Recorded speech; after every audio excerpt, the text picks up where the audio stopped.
नमस्कार। आज हम इतिहास के पन्नों को पलटकर उस एक साल पर नजर डालने वाले हैं जिसने हिंदुस्तान की तकदीर हमेशा के लिए बदल दी। जी हाँ, हम बात कर रहे हैं 1857 की। एक ऐसी घटना जिसने एक बहुत बड़े साम्राज्य की जड़ें हिलाकर रख दी थी। इसे सिर्फ एक बगावत कहना शायद ठीक नहीं होगा। असल में ये दशकों से सुलग रही नाराजगी, दबे हुए दर्द और टूटते भरोसे की वो चिंगारी थी जो आखिरकार एक शोला बनकर भड़क उठी थी। देखिए, ये एक ऐसा सवाल है जिस पर आज भी इतिहासकार एकमत नहीं है। क्या ये कुछ सिपाहियों का गुस्सा था या फिर पूरे भारत की आज़ादी की पहली लड़ाई? आइए इस बहस की गहराइयों में उतरते हैं और समझने की कोशिश करते हैं। एक बात साफ है, 1857 का विद्रोह कोई अचानक हुई घटना नहीं थी। इसके पीछे थी ईस्ट इंडिया कंपनी की सालों की वो नीतियां जिनसे समाज के हर तबके में, चाहे वो राजा हो, किसान हो या सिपाही, गुस्सा और असंतोष धीरे धीरे बढ़ता ही जा रहा था। और इस असंतोष की एक बड़ी वजह थी लॉर्ड डलहौजी की ये डॉक्ट्रिन ऑफ लैप्स या विलय की नीति। सीधी भाषा में कहें तो अगर किसी राजा का अपना बेटा नहीं है तो उसका राजपाट सीधे सीधे अंग्रेजों के कब्जे में चला जाएगा। ये भारतीय शासकों के हक पर एक बहुत बड़ा हमला था। और इस नीति का असर देखिए, सतारा, झांसी, नागपुर, एक के बाद एक कई बड़ी रियासतें ब्रिटिश साम्राज्य का हिस्सा बना ली गई। हद तो तब हो गई जब 1856 में अवध को कुशासन का बहाना बनाकर हड़प लिया गया। इस कदम ने तो आग में घी का काम किया। और ये सिर्फ राजनीतिक मामला नहीं था, आर्थिक मोर्चे पर भी भारत को खोखला किया जा रहा था।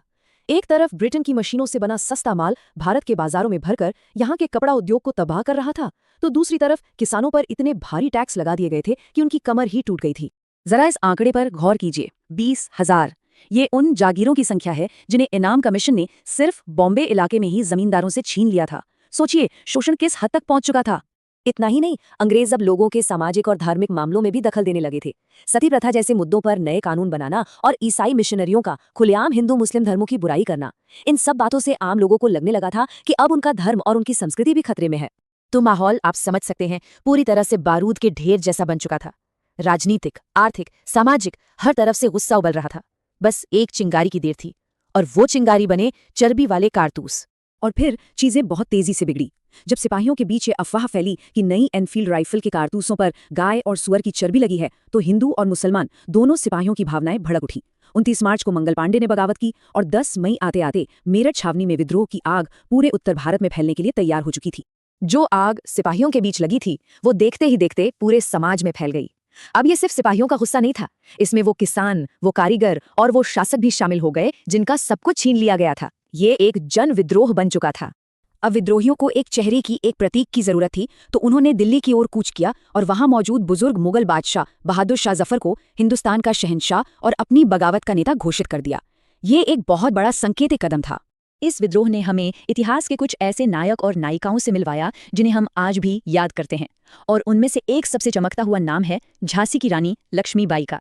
जब अंग्रेजों ने उनके गोद लिए हुए बेटे को राजा मानने से इनकार कर दिया, तो रानी लक्ष्मीबाई ने जो हुंकार भरी वो आज भी हमारे कानों में गूंजती है। उनका ये ऐलान, मैं अपनी झांसी नहीं दूंगी, हिम्मत और स्वाभिमान की मिसाल बन गया। और हाँ, रानी लक्ष्मीबाई अकेली नहीं थी। लखनऊ में बेगम हजरत महल ने मोर्चा संभाला, तो कानपुर में नाना साहेब और उनके जांबाज सेनापति तात्या टोपे ने अंग्रेजों के छक्के छुड़ा दिए। वहीं बिहार में वीर कुंवर सिंह ने अपनी बहादुरी का लोहा मनवाया। इस विद्रोह का पैमाना देखकर अंग्रेज शुरुआत में तो चौंक गए, लेकिन उन्होंने जल्दी ही अपनी पूरी ताकत से इस बगावत को कुचलना शुरू कर दिया। ये लड़ाई बहुत ही बेरहमी से लड़ी गई और दोनों तरफ से भयानक हिंसा हुई।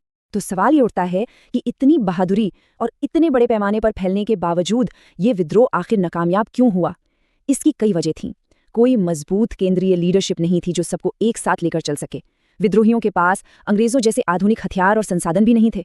और हाँ, देश का एक बड़ा तबका, जैसे कि पढ़ा लिखा मिडिल क्लास, इस विद्रोह से दूर ही रहा।